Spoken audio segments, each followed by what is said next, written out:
Hey everyone, welcome back to Together We Are Thursdays. This week's topic, people who try and heal or cure or fix you. Make your eating disorder just poof, go away. Here are a few things we've all heard said that people shouldn't say. You really need to eat. You're breaking your mother's heart, you know. What do you mean you can't just stop? Right. Me and Dad have a plan. We're going to fatten you up when you come for tea on Thursdays. As you could tell from comments that were included in the Shit People Say video, yeah, a lot of us get these fix-it things, guilt trips, oversimplifications of our condition, because outwardly it just doesn't make sense to people. What they see are behaviors being enacted. They do not see the private dialogue that goes on in your head between you and a very aggressive, detrimental, domineering force that is the voice of your eating disorder. And I think that this is why people are so assertive in trying to fix things. One need only look at recovery statistics to be aware of how difficult this battle is. Personally, with my illnesses, I've run into a lot of this as well. It is common for people in our lives to be very attentive and very receptive and very supportive and bending over backwards to help for a time. But in chronic illnesses,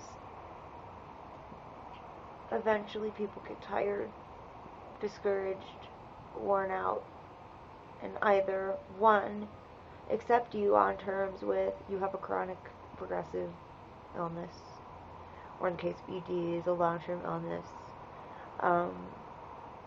and accept you as you are, or get frustrated with you and give up on you.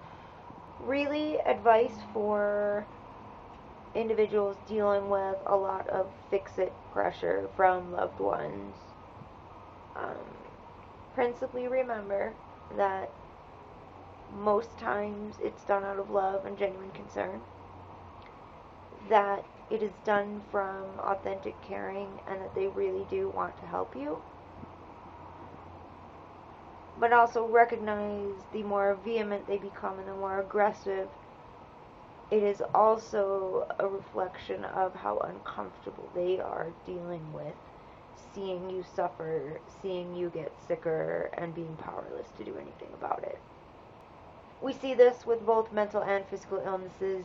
Loved ones of the suffering tend to either be very aggressively confrontational about the person's management of their condition, decisions they're making medically. Well, what about this doctor, and what about that doctor, and you haven't been here, and you haven't tried this, and you haven't tried that.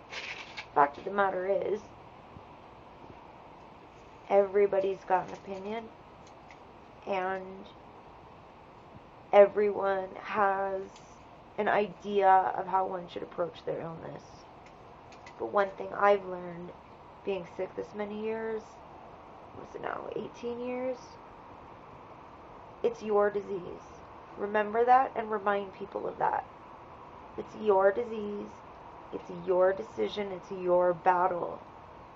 You will take advantage of the therapies which resonate with you and not do so well with those that don't, on your own time. And people have to understand that yes, it affects them to see you suffering, but that criticism, judgment, and pressure to make this all go away and be cured and better is detrimental and can inadvertently reinforce our pathology. Not easy for people at all. On my chronic illness support channel, we discuss this issue a lot, how a lot of people are eventually just abandoned because other people can't handle it, and it's too discouraging, and it's too real, and it's too difficult, and they don't have the capacity to deal with this person's battling a serious chronic illness that's not going away and may very well be progressive, and they just can't deal. My father's like that. He can't handle emotion. He certainly can't handle any illness that he can't control, dictate treatment for, and handpick the physicians who do the prescribing for that treatment. Don't even get me started on his views on mental illness. That's just a physical illness. But there's so much of this snap out of it, buck up, just brush it off, just eat. You know, there's so much ignorance and stigma, and this whole misconception that it's a vanity thing is another thing. Just, oh, grow up, oh, get over yourself, and, you know, all of these things that people say out of frustration, they hurt. And they often reinforce what we're dealing with. Okay, so what can you do about it? There are some excellent resources online regarding what not to say to somebody who's in recovery from an eating disorder.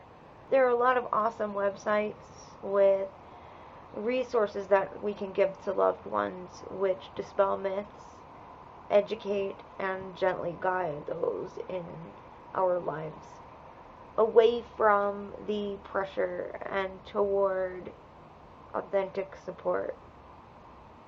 And the truth is, along this journey, you may very well lose friends, and unfortunately, you may become estranged from certain family members, and sometimes that's the best thing for healing. For me, my growing up, my abuse, everything I've dealt with, I needed to disengage from that toxicity.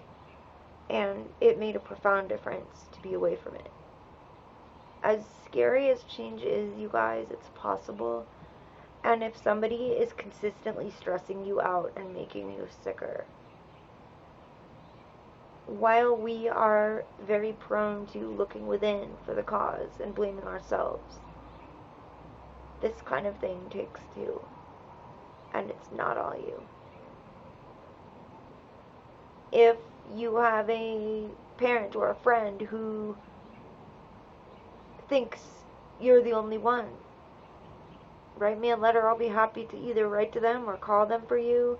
Not a problem. You know, introduce them to other people who are suffering, so that they know, you know, A, you're not the only one, and B, this is not just a piece of cake.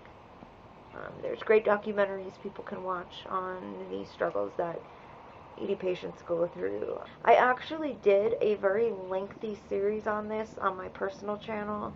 I think what would be better is for me to link those videos for you guys. They're pretty long, but they're very extensive regarding statistics, facts, and resources for sufferers and their loved ones. So okay, that's it for that. So the question for this week is, what is your favorite perfume? I wear perfume a lot as well. My favorites are Curious from Britney Spears. Love the scent.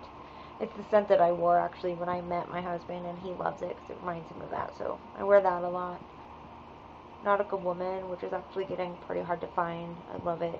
Others I liked, Opium for like a more spicy, I don't know, I kind of like that one in winter for some reason. So that's it for this week, and we may have a very special surprise coming up for you guys, so stay tuned to the channel. If you've noticed, there's not been as many videos. Michelle's been on vacation, but she'll be back soon. Much love and be well, precious ones. We're here for you always, and you're never alone. Remember that. See you next week. Bye, guys.